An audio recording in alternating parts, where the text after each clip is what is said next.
A lot of people are asking, are you spending too much on high technology instead of paying more for health care, aged care, maternity leave?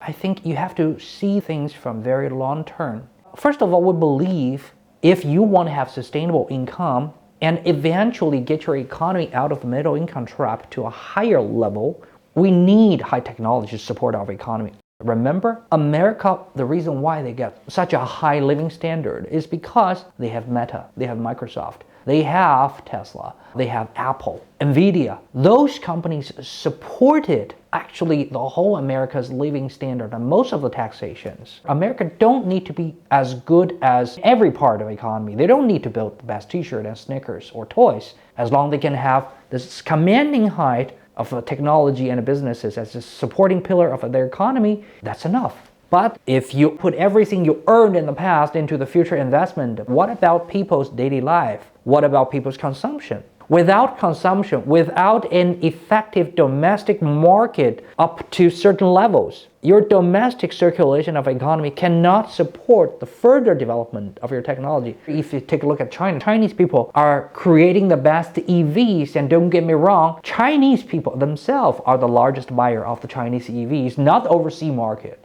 Chinese EV doesn't rely on the overseas market as a main pillar of income. The Chinese domestic market itself are supporting Chinese EVs growth. So you see that we need to balance both parts. So technology and business model is what we call the roof of economy. It shows you the height you can get in the future, but also we're talking about people's living standard. It's like the floor of economy. If you want your house to be very strong and keep on going up, you need to uplift the roof, but meanwhile you have to uplift the floor to keep this two parts going up together.